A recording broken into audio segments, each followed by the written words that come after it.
e vem a público, né? Para desmistificar muita coisa. A gente tem uma visão da bruxaria, às vezes, muito equivocada, associando ao demônio, associando a coisas ruins. E isso é uma visão muito estrita, porque a bruxaria, ela está muito anterior à figura demoníaca que a gente conhece, né? Ela é muito anterior ao diabo cristão, ela data de séculos, milênios atrás. A bruxaria, como a gente conhece hoje, né, a bruxaria moderna, ela tem esse formato a partir dos anos 50, mais ou menos. Mas a bruxaria em si, ela é muito anterior, isso anterior até mesmo às fogueiras da Inquisição. Né? Já existiam bruxas antes disso. As mulheres tribais que conheciam as ervas, que tratavam das plantas das pessoas, que aconselhavam as tribos. A gente pode pensar, se a gente voltar bastante no tempo, nas antigas sociedades matrifocais, que eram gerenciadas e comandadas por mulheres. E aí a gente está falando de mais de 7.000 anos atrás, 7, 8, 10 mil anos atrás. Essas primeiras sociedades onde prevalecia o culto a uma grande deusa, né? Uma figura feminina que deu origem a todas as coisas. E esse formato de sociedade, ele persistiu durante muito tempo, e com o advento do cristianismo, né, muito tempo depois, essas tribos começaram a ser dizimadas conforme iam sendo invadidas.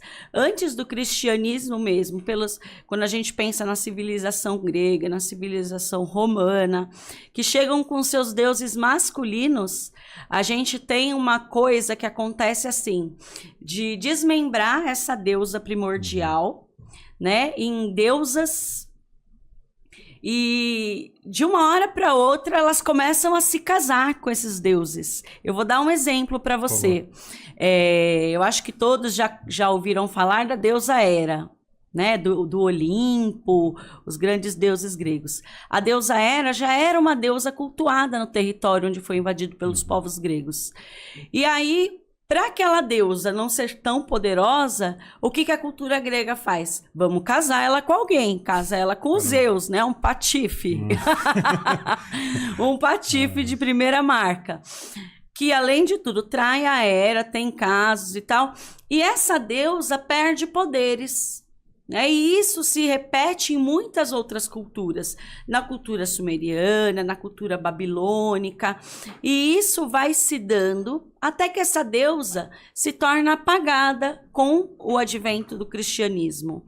Com o advento das culturas judaico-cristãs, a gente tem o crescimento de uma figura de um Deus Pai, e essa figura feminina, ela é subtraída da história, né?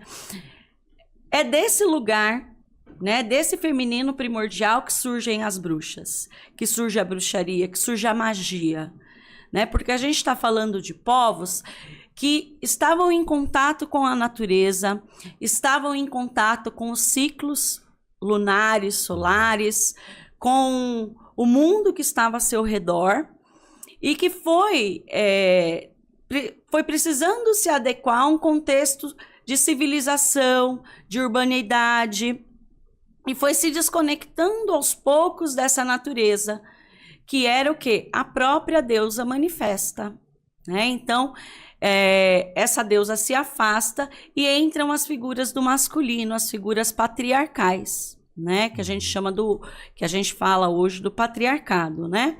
Entram essas figuras patriarcais, mandatórias, castradoras, né? Aniquiladoras deste feminino. E aí a gente tem, né, com a força do cristianismo e todas as invasões territoriais, esses deuses masculinos acabam se tornando um único deus, né? E aí entra a história, né, do cristianismo invadindo os territórios e se espalhando pelo mundo inteiro. E aí essa bruxaria, ela fica num lugar de marginalidade. Ela fica num lugar de estar se escondendo. Porque aí a gente caminhando um pouco mais pela história, a gente chega na Idade das Trevas, né? Onde a gente tem uma igreja muito forte, onde a gente tem costumes que são muito delimitados por essa igreja, que já está constituída, já está consolidada. E os resquícios que sobram dessas culturas mais antigas ainda tá assim nas marginalidades das cidades. São pessoas mais humildes, as pessoas do campo, que ainda têm contato, trazem resquícios deste contato com a natureza. E aí vem, né, a temporada da caça às bruxas.